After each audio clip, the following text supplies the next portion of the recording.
आज हम जानेंगे पृथ्वी पर ज्वालामुखी कैसे आया। वैज्ञानिकों के अनुसार करोड़ों साल पहले पृथ्वी एक आग का गोला था, लेकिन सालों बाद पृथ्वी के टेम्परेचर में कमी आने लगी, जिससे पृथ्वी के ऊपरी सतह पर बर्फ भी जमने लगी।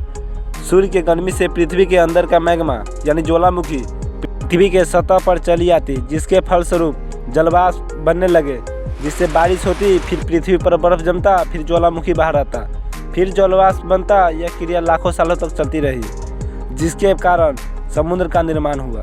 करोड़ों साल पहले पृथ्वी पर इतने महादेश नहीं थे, वे सब एक ही कॉन्टिनेंट थे, जिसे गोंडवाना लैंड कहा जाता था। पृथ्वी के सतह पर पानी ही पानी थे।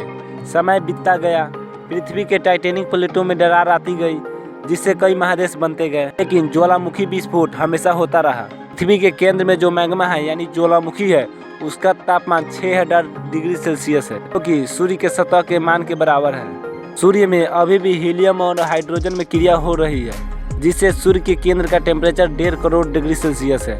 लेकिन पृथ्वी में कोई क्रिया न होने की वजह से पृथ्वी ठंडा होती चली गई, जिसके कारण पृथ्वी पर जीव जंतु का जन्म भी हो रहा था। पृथ्वी पर ज्वालामुखी का विस्फोट बार बार हो रहा था, क्योंकि पृथ्वी के अंदर का प्रेशर बढ़ता ही जा रहा था।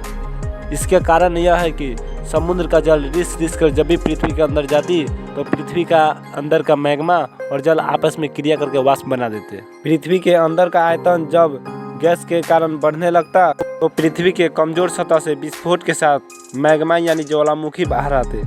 अगर वह मैग्मा समुद्र में निकले, तो वहीं पर समुद्र के जल के कारण पहाड़ के शेप में ले लेते। उस ज्वालामुखी से कितने जलीय जीव वनस्पतियों का विनाश होता। ज्वालामुखी जब जमीन के द्वारा बाहर विस्फोट करता, तो मैग्मा के साथ साथ कितनी हानिकारक गैसें जो कि हमारी इन्वायरमेंट के लिए अच्छी नहीं थी, वह बाहर निकलते थे। ज्वालामुखी के मैग्मा की वजह से कितने बसे बसाए शहर भी राख हो गए। सबसे ज़्यादा ज्वालामुखी प्रशांत महासागर के अंदर है और उसके आसपास में है। भारी मात्रा में मैग्मा निकलने से भूकंप भी आ जाते हैं। ज्वालामुखी फटने के कुछ फायदे भी है।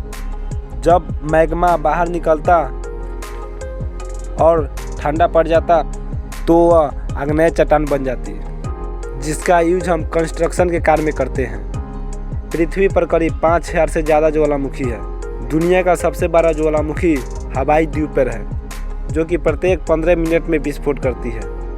हवाई द्वीप प्रशांत महासागर में है। हवाई द्वीप पर अमेरिका का अधिकार है।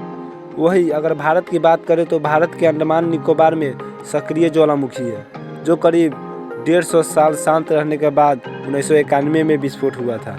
फिर 2005 में यह ज्वालामुखी बैरन द्वीप पर 3 किलोमीटर तक फैला है, जो अंडमान निकोबार की राजधानी पोर्ट ब्लेयर से 140 किलोमीटर दूर उत्तर पूर्व में स्थित है।